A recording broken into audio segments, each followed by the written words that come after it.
अखण्डमण्डलाकारं व्याप्तं येन चराचरं तत्पदं दर्शितं येन तस्मै श्रीगुरुवे नमः। अज्ञानान्धस्य लोकस्य ज्ञानाञ्जनशलाकया चक्षुरुन्मीलितं येन तस्मै श्रीगुरुवे नमः। अध्यात्म विश्व विज्ञान यूट्यूब चैनल पर उपस्थित सभी प्रेमी पाठक, आचार्य, गुरुजन, व्यूवर्स, शेयरकर्ता, हमारे मार्गदर्शक तथा हमारे टीम के सभी सदस्यों का इस अंक में हार्दिक स्वागत समादर करते हैं। गत अंक में हमने सद्गुरु भगवान श्री मायानंद जी चैतन्य, इनके जीवन का अल्प परिचय अपने प्रिय पाठकों को कराया था। आइए आज इस अंक में श्री मायानंद जी चैतन्य, इन्होंने लिखे हुए विविध प्रकार के साहित्य का संक्षिप्त परिचय आप लोगों के लिए और हम सभी अध्यात्म विज्ञानी लोगों के अध्ययन और जिसे कहते हैं निधिध्यास के क्षेत्र में सहयोगी ऐसे इस साहित्य का हम सब परिचय प्राप्त करें। भगवान श्री मायानंद जी चैतन्य द्वारा विरचित साहित्य का अध्ययन प्रत्यक्षदर्शी सद्गुरु के सानिध्य में करने से जीवन के सच्चे पुरुषार्थ की सर्वांग जागृति होकर मानव जीवन का अंतिम लक्ष्य परम सुख शांति की प्राप्ति हो सकती है। सर्वप्रथम सर्वांग योग का परिचय प्राप्त करें।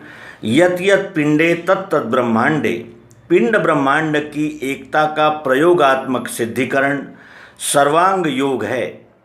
यह पद्यमय 8 अध्यायों में रची हुई यह रचना मार्च 1923 में प्रकाशित की गई, जो एक सूत्रबद्ध ग्रंथ है।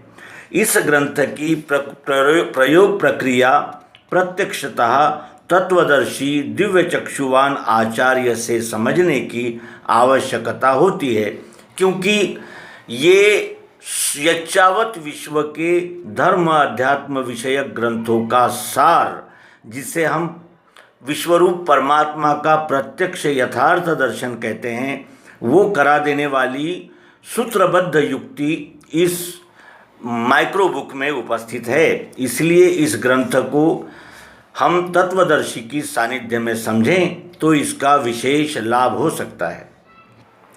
दिव्य दृष्टि सर्वांग योग के पद्यमय विषय को इस दिव्य दृष्टि ग्रंथ में गद्य द्वारा अनेक उपनिषदों एवं श्रुतियों के प्रमाणों सहित स्पष्ट किया गया है।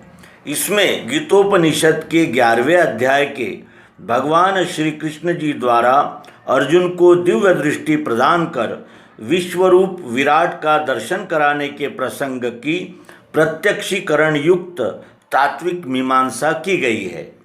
10 अवतार मालिका में से 9वां अवतार बुद्ध श्री मायानंद जी चैतन्य ही क्यों है, इस विषय को बुद्ध अवतार निर्णय परिशिष्ट में शास्त्रीय एवं वैदिक प्रमाणों से सिद्ध किया गया है।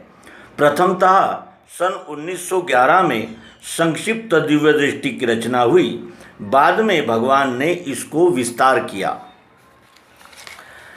श्रीमद् भगवत गीतोपनिषद महाभारत के भीष्म पर्व के अध्याय 25 से 42 तक 18 अध्यायों का अनुपम प्रसंग संस्कृत भाषा में गीता नाम से प्रसिद्ध है।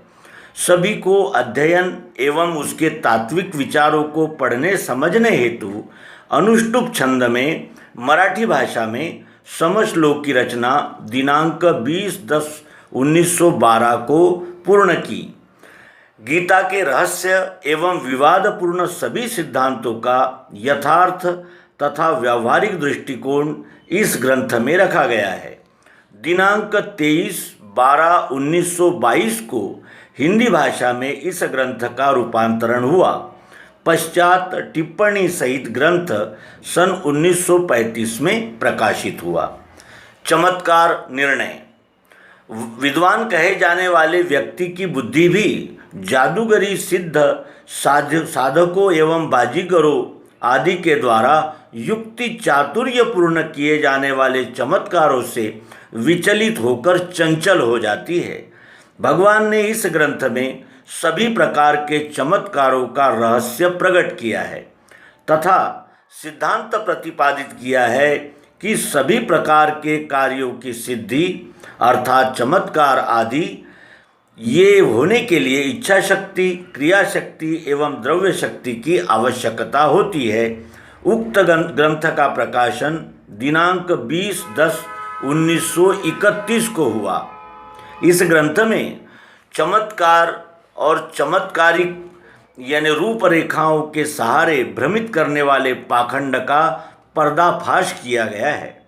नर नारायण भगवान श्री मायानंद जी चैतन्य के समकालीन नरकोटि के विद्वानों द्वारा अध्यात्म विषय में 1147 प्रश्नों के उत्तर भगवान ने केवल 7 घंटों में लिख दिए थे। नर नारायण यह भगवान द्वारा अधिकार वाणी से लिखा गया ग्रंथ है, अर्थात यह भगवान का आत्मचरित्र है। यह ग्रंथ दिनांक 2/10/1930 में प्रकाशित हुआ। इस ग्रंथ में विभिन्न क्षेत्रों से आए हुए जिज्ञासुओं मुमुक्षुओं के प्रश्नों का यथावत उत्तर दिया गया है और यह ग्रंथ अध्यात्म विज्ञान के अभ्यासकों के लिए अत्यंत महत्वपूर्ण है। भगवान के उपरोक्त चारों ग्रंथों में दिव्य दृष्टि सर्वांग योग से प्रत्यक्ष सिद्धि वस्तु दर्शन होता है, गीतोपनिषद से मनन होता है, चमत्कार निर्णय से निधिध्यास तथा नर नारायण से आस्तिक्य प्राप्त होता है। उपरोक्त चारों ग्रंथों के अतिरिक्त अन्य ग्रंथों की रचना भी भगवान ने की है, जैसे नर्मदा पंचांग। नर्मदा नदी की 2 परिक्रमाएं कर नर्मदा खंड में दिव्य दृष्टि का प्रचंड प्रचार कर नर्मदा के सभी पवित्र सुंदर रमणीय स्थलों सहित पौराणिक महत्व की रचना दिनांक 27/12/1913 को सचित्र प्रकाशित हुई। विज्ञान प्रकाश श्री महादेव शिव प्रसाद अग्रवाल बुल्ढाणा द्वारा भगवान से किए गए 2001 विभिन्न प्रकार के प्रश्नों के समर्थ उत्तरों का यह संकलन दिनांक 22/4/1934 को प्रश्नकर्ता ने प्रकाशित किया था। यह ग्रंथ भी अध्यात्म विज्ञान के यानी जो जिज्ञासु है, मुमुक्षु है, उनके लिए अति महत्वपूर्ण है। बुद्ध सूक्त भगवान श्री मायानंद जी चैतन्य के विभिन्न पत्र और विभिन्न ग्रंथों से लिए गए एक ही विषय पर विविध प्रकार की सूक्तियों का संकलन बुद्ध सूक्त नाम से 4 खंडों में प्रकाशित किया गया है और यह सिद्धांत सूक्तों का संकलन 1941 में डॉक्टर आनंद जी चैतन्य, जो केंद्रीय अध्यात्म विज्ञान शाला के दूसरे संचालक थे, उन्होंने 4 भागों में प्रकाशित किया है। पद्य संग्रह इसमें भगवान द्वारा समय समय पर विभिन्न सिद्धांतों पर पदों की रचना का संकलन दिनांक 21/11/1929 में प्रकाशित हुआ है। लेख संग्रह इसमें भगवान द्वारा समय समय पर विभिन्न विद्वान महानुभावों को लिखे गए पत्रों का, विज्ञान प्रचार कार्य के विज्ञापनों का तथा महत्वपूर्ण लेखों का संकलन किया गया है। वैदिक भागवत अष्टम अवतार भगवान श्री कृष्ण जी की बाल लीलाओं अर्थात चरित्रों के आध्यात्मिक रहस्यों की सांकेतिक विवेचना दिनांक 17/5/1932 को पूर्ण की, जिसका प्रकाशन दिनांक 23/7/1934 को हुआ। यह भगवान द्वारा रचित अंतिम ग्रंथ है और इस प्रकार हमने श्री मायानंद जी चैतन्य द्वारा लिखित साहित्य का अल्प परिचय प्राप्त किया। अब भगवान का चरित्र बुद्ध अवतार इस नाम से जो प्रकाशित हुआ है उसके विषय में भी जानें कि भगवान का विस्तृत जीवन चरित्र हिंदी में श्री D.Y. मार्डीकर नागपुर द्वारा 1953 में तथा मराठी भाषा में श्री एडवोकेट सखाराम पंत निजसुरे अमलनेर महाराष्ट्र द्वारा सन 1981 में प्रकाशित किया गया था, जिसका हिंदी रूपांतरण सन 1909 में प्रकाशित हुआ। अब अध्यात्म विज्ञान के संचालकों द्वारा भी कुछ रचनाएं प्रकाशित की गई है, उसका भी परिचय प्राप्त करें। आद्य गीता एवं आद्य भारत मीमांसा।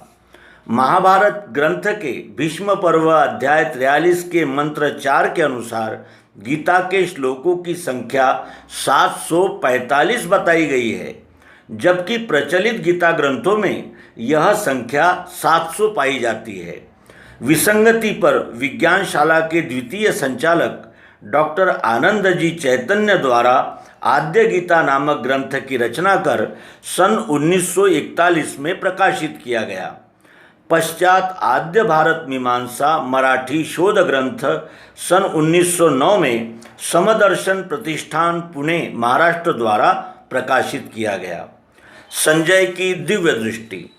महाभारत युद्ध के प्रमुख पात्र संजय के विषय में यह दृढ़ कल्पना प्रचलित है कि संजय हस्तिनापुर में राजा धृतराष्ट्र के पास बैठा रहकर कुरुक्षेत्र में हो रहे कौरव पांडव युद्ध का दिव्य दृष्टि के द्वारा देखते हुए सुनाता था, परंतु महाभारत ग्रंथ के सहस्त्रों प्रमाणों से यह सिद्ध है कि संजय स्वयं कुरुक्षेत्र युद्धस्थल में रहता था तथा एक सेनापति के पतन के बाद जानकारी लेकर हस्तिनापुर जाकर सभी वृत्तांत धृतराष्ट्र को सुनाता था।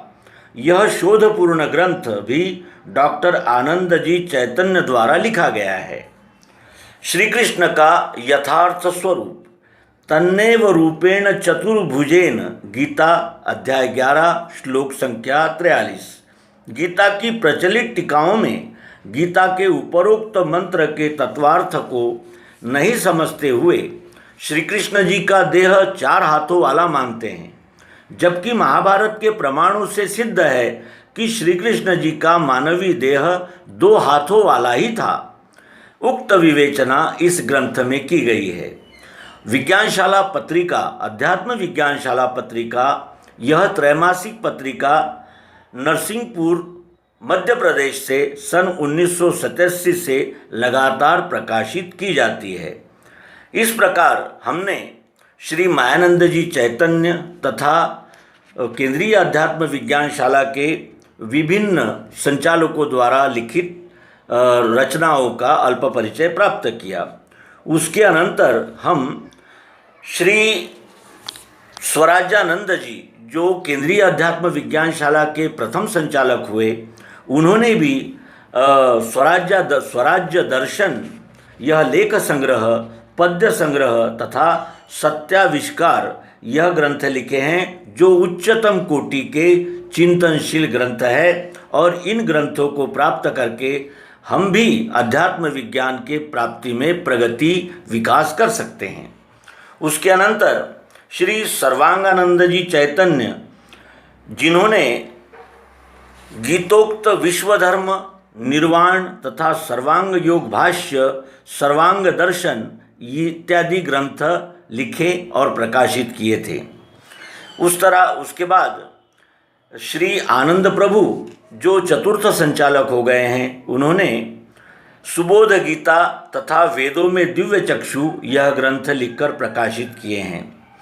उसी तरह जगत गुरु स्वामी श्री जीवनानंद जी चैतन्य, जो केंद्रीय अध्यात्म विज्ञानशाला के 5वें संचालक थे, उन्होंने नर्मदा लहरी तथा सर्वांग योग पर भाष्य लिखा। और उसी तरह अध्यात्म विज्ञानमय जीवन दर्शन, यह विभिन्न लेखों का उनका संकलन 2005 में प्रकाशित हुआ है। इस तरह हमने केंद्रीय अध्यात्म विज्ञानशाला, मानधाता, ओंकारेश्वर, जिला खंडवा, मध्य प्रदेश द्वारा प्रकाशित अध्यात्म विज्ञान से संबंधित विभिन्न ग्रंथों का यथामति परिचय प्राप्त किया। आप सभी से अनुरोध है कि इन ग्रंथों को आप भी मंगवाएं, पढ़ें, अध्ययन करें और अध्यात्म विज्ञान को जानकर विश्वरूप परमात्मा की अनन्य सेवा में यानी प्रस्तुत हो और अनन्य भक्ति द्वारा ही यह जीव अपने देहाभिमान से छूटकर सर्व अर्थात विश्वरूप हो सकता है। इस बात की जागृति देते हुए इस अंक का समापन करेंगे। पता एक बार पुनश्च आपके लिए प्रस्तुत करते हैं। ग्रंथ वितरण समिति, केंद्रीय अध्यात्म विज्ञान शाला, मानधाता, ओंकारेश्वर, जिला खंडवा, मध्य प्रदेश।